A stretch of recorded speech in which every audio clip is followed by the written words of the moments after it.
Hello, everybody, and welcome back to another great episode of Jazzy Jeff's Trading Card Review Series.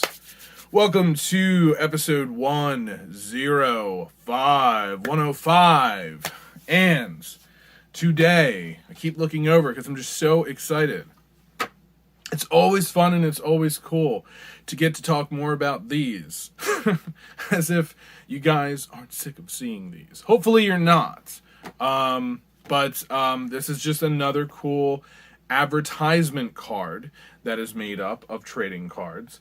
And the particular ones, if you haven't read the title yet, that I'm focusing on today are Fleer Ultra Spider-Man Premier Edition 150 card set from 1995.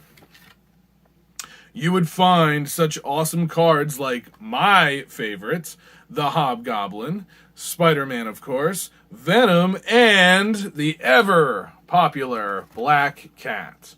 So some awesome previews for an awesome set of cards.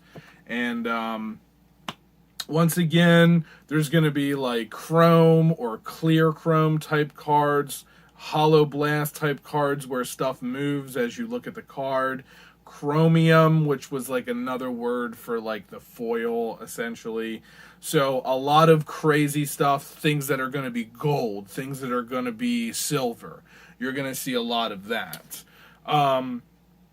Technically speaking, this was Fleer's Ultra Spider-Man Golden Web set.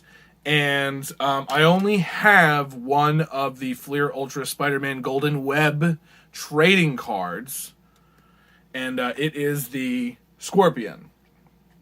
And as you can see, there's like a gold kind of, it's kind of goldish looking. It's very cool. These cards feel even thicker than the cards from the previous episode, which were the metal cards. For cards that are called metal, I would have expected those to be thicker. But these ones, I want to say, are just ever so faintly just a little bit more. So, but yes, I was lucky enough to get one of the Golden Web cards. Unfortunately, that's the only one I have. But I do have one of the other sets that Fleer did. And this was Fleer's Ultra Spider-Man set. This is not part of the Golden Web, which has, even more additional craziness. These cards, though, I will say, compared to the Golden Web, are not as thick. These feel more like those metal cards from the previous episode. So, not quite to the next level quite yet, but stick around for the episode after this. Wait till you see how thick those cards are. You could cut vegetables with them. It's ridiculous. I can't wait to get Retro Rook's feedback. But yeah, these ones I would say are your standard trading cards. They look kind of fancy, but there's really nothing super crazy about them. They didn't do any weird foil stuff or anything silver or golden, so to speak, like that series did. But when you see how many I have, there's definitely some in here that are worth looking at. As always, same rules apply. I will show as many as I can at the end of the episode. But I mostly, am just highlighting several from this set, seeing as there's quite possibly, 60 cards here? 70 maybe? 70 or 80 some cards here. So, but this is, staying within the realm of Spider-Man only. These are not Marvel per se, but a lot of superheroes and villains and stuff have made appearances in Spider-Man's universe. So even though, some sets might be strictly called Spider-Man, they would still find a way to shoehorn Iron Man in there, or Captain America or some nonsense, and it's just, it is what it is, But this is really, really cool. I love this San Francisco Carnage USA card. That's absolutely phenomenal. And this particular card, and along with a couple others, they do this sort of like postcard kind of deal, which is like really funny.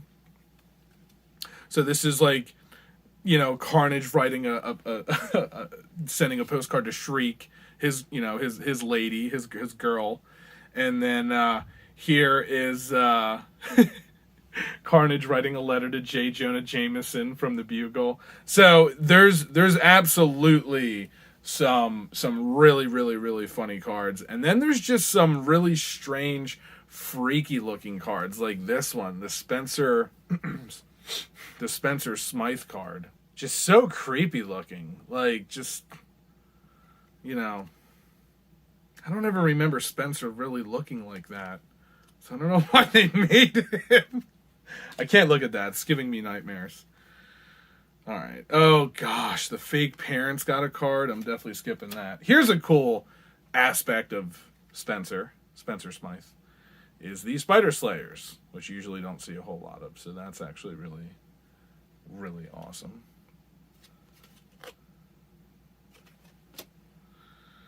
Got some Peter Parker action here.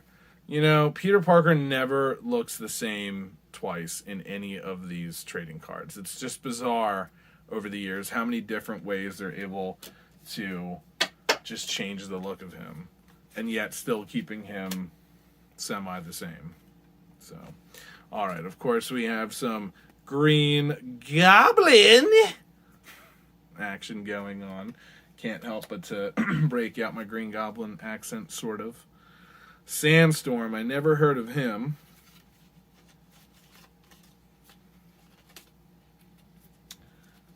This one's kind of an odd-looking one. It's, I know Scorpion has a tail, but it's a little bit, it's a little too much.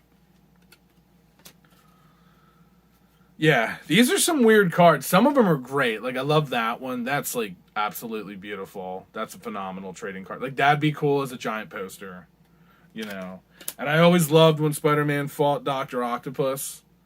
So this is, like, a very awesome looking card right here. I'm loving these Carnage Around the USA cards. They're phenomenal. Here is Carnage at Wrigley Field. And then on this card, he's writing Spider-Man. This is the postcard that he sent to Spider-Man. I mean, this is what I mean by a great set of trading cards. It's not always about how they look. It's nice when they do fun and interesting things with them, and they try to switch it up and surprise the fans. I don't mind getting origin cards. I don't mind getting, powers and then the comic universe and stuff, because honestly, this stuff is fun to read, and it's always cool when they throw trivia on the back of the cards. There's always been trivia. But I like when they go a step beyond that, and they do neat, interesting, clever things to get you to, continue buying these and continue collecting these and trading for these and things of that nature. Wow, this one is this is beautiful. I don't know why, but I can't stop looking at that. I love it. This might be my favorite card. See, some of these, I really need to take the time to look at them. I like to surprise myself a little bit during the during the showing of these cards. I do like to, there to be a little bit of mystery for me, because it's fun. I think it's fun for me, and I think I usually give off a more genuine, response. But yeah, these are just great. These are really, really great. And then, there's the back. Here's Morbius and Venom.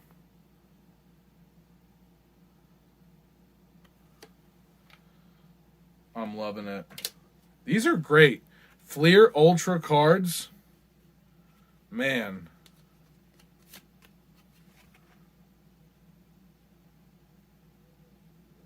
Now, I don't know if this was like a separate set, possibly. Venom and Vengeance. You know what I mean? I don't know.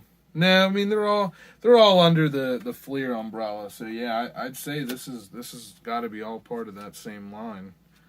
So, oh, here we go. This is the Alistair Now, the Star Smythe. That's the Smythe that I'm more familiar with. I think Spencer was his father. Or was his brother. That I might be a little bit blurry on. But once again, Smythe was another great storyline that never made it to any of the films. So, kept giving us Green Goblin 18 million times. Doppelganger, beautiful. Still hasn't been in a movie. Okay, I gotta show this one. Carnage in Graceland and Carnage by the Statue of Liberty. Absolutely phenomenal. We got a Coney Island one here. We have the Alamo. Okay, let me show the Alamo at least. Yeah, I think it's like these Carnage cards are just so brilliant. So I don't want, like I said at the beginning of the episode, I don't want this being dragged out for too long. So I'm sure I've gone on for longer than I should have. So obviously stay tuned for the end. I'll, as always, I'll play some interesting music. And actually I did show a lot of these ones already. So here we go. Double dose of the Green Goblin and Green Goblin number 2. Alright, but I gotta end with a bang, like I always say, I gotta end with a good one. Oh wait. Oh man, something crazy just popped up, ladies and gentlemen. This is like some live craziness going on right now. So, alright, first and foremost, gotta show Carnage with the Lincoln Memorial. Okay. So this just popped out, and I didn't realize it was in here. This is what I mean. I really need to...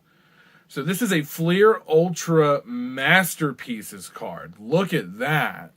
Now that is how you end an episode. There's no card that is cooler looking than that. And this is a limited edition, 3 of 9, apparently. So I don't know if this is worth anything, but it looks phenomenal. Hopefully this is coming in good. And, wow. I can't believe that was in there. That was just... Whew. All right, folks. Well, that's it. My mind is blown right now. I can't believe this. I can't believe it. What a great episode. Thanks for watching. Take care.